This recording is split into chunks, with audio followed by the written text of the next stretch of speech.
And look at the US economy. We're loaded up with debt. We have record auto loans, record mortgage debt, record student debt, record credit card debt. The US government has record amounts of debt. Corporations are loaded up with record amounts of debt. Why do we all have so much debt? Well, because interest rates were too low. And so we had a lot of borrowing that would not have taken place if the cost of money was higher. The flip side, the savings rate is near an all-time record low. Most Americans don't have enough savings just to cover, a few $100 emergency expense that comes up.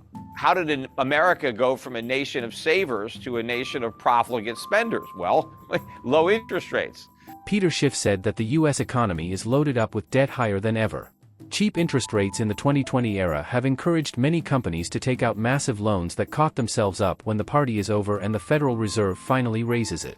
Most Americans will get wiped out because they have a ton of credit card debts, auto loans, mortgage loans, etc. They don't even have $400 to cover emergency expenses if something bad happens, let alone have a saving for a rainy day or for the future of their kids. Peter Schiff warned us that the low interest rates party will be very painful once it ends. Stocks like Tesla went up to the roof, and sure anyone remembers that in April 2021, Bitcoin went to $60,000. A bunch of my friends bought it and lost their savings. Now the cheap rates era is over. The Fed has raised the interest rates fastest in history, from 0 in March 2022 to 5.25% in September this year. Massive layoffs are coming, unemployment will go up, and therefore the economy will slow down or maybe go into recession. So, what should you do to protect yourself? Let's hear from Peter Schiff. So had we had a market-based rate, we would have a lot more savings, a lot more economic growth and capital investment. We wouldn't be loaded up with debt, and we wouldn't have had all of these asset bubbles. That's another consequence of keeping interest rates too low. Assets are mispriced. So you get, tech stocks in the stratosphere, or, cryptocurrencies, or all kinds of crazy things happen in an environment where interest rates are too low. I mean, we saw that with the housing bubble. That wasn't an accident that bubble was inflated. The Fed lowered rates to 1%. That was an unnaturally low rate of interest, and a lot of people took advantage of that cheap money and they bought houses. And so home prices kept going up. As the Fed raises rates, people start to sober up, and and they start dumping a lot of these overpriced assets that they bought during a mania. But rates are going a lot higher over time. And in reality, even though we've had all these rate hikes, interest rates are still below the inflation rate. So we're still encouraging people to borrow by providing them with a negative rate. And so rates are too low. Rates need to be positive. The free market would not set real interest rates negative, because nobody in their right mind is going to loan money to get back less than they loan, because all loans have a degree of risk associated with them. And you're not going to risk your money for a negative rate of return. You might as well just keep your money and at least break even, right? But of course, if there is a lot of inflation, then people will look for alternative ways to store their purchasing power, because they can't do it in the currency that's being inflated, so they'll look at alternatives. Oh, well, there are a lot of things that you can do to protect yourself and limit the damage. And yeah, you need to own assets. When you have a lot of inflation, you don't want to own debt instruments, because inflation is going to erode away the value. But you also don't want to own highly speculative companies that were bid up in price because of the 0% rate environment. So certain types of assets won't do well during inflation, and those were the ones that were already inflated. The prices were pumped up by the cheap money, and so they became very overpriced.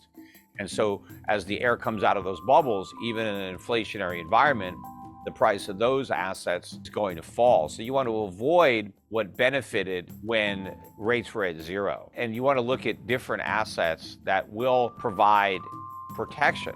Because one of the things that inflation does, other than act as a tax for the government, because that's how the government generates the income it needs to pay for its spending. We just had that $1.7 trillion spending bill. Nobody's taxes are getting raised to cover those costs. So everyone's going to pay the cost through higher prices. But also, when you have inflation, you transfer wealth from creditors to debtors, because the people who loaned money, when they get paid back, they're not getting paid back the same value that they loaned.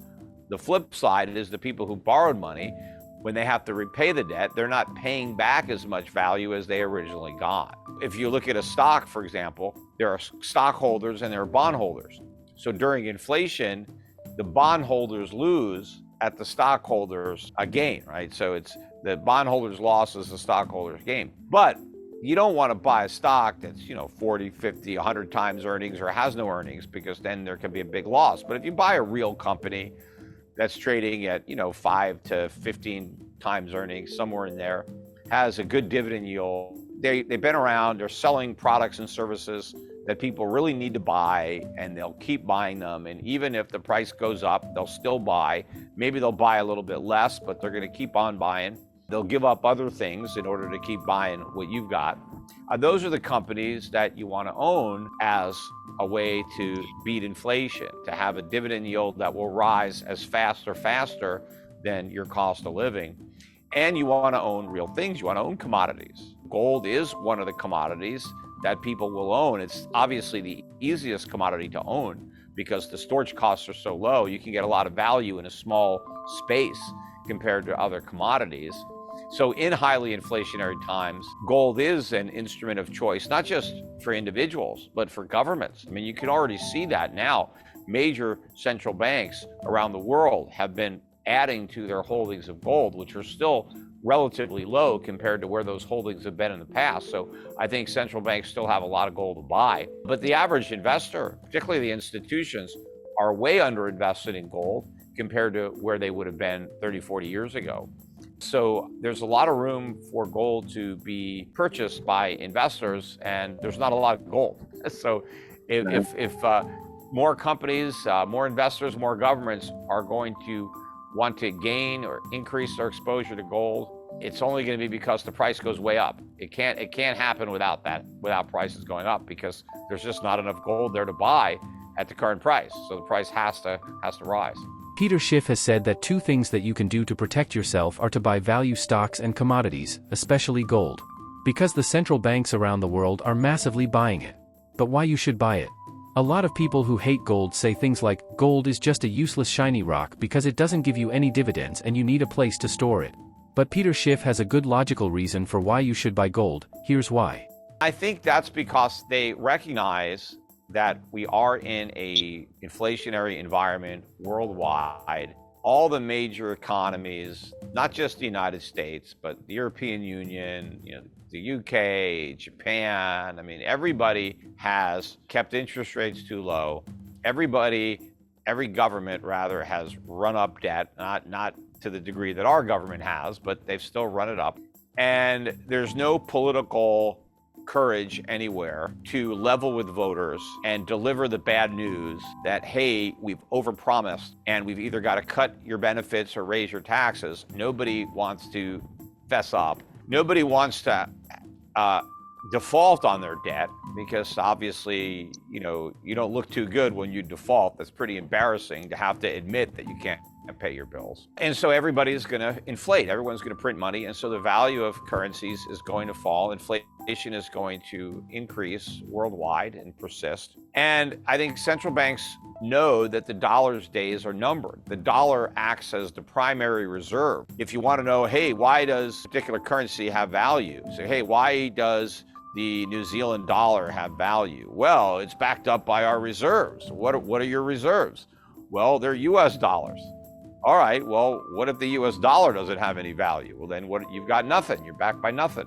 But I think these central banks recognize, okay, if there's going to be a dollar crisis, a loss of confidence in the dollar, then this could be a crisis in the monetary system. So what do? How are we going to back up our currency? How are we going to convince people that there's real value here? Well, let's back it up with gold. Let's have gold reserves, because that's real.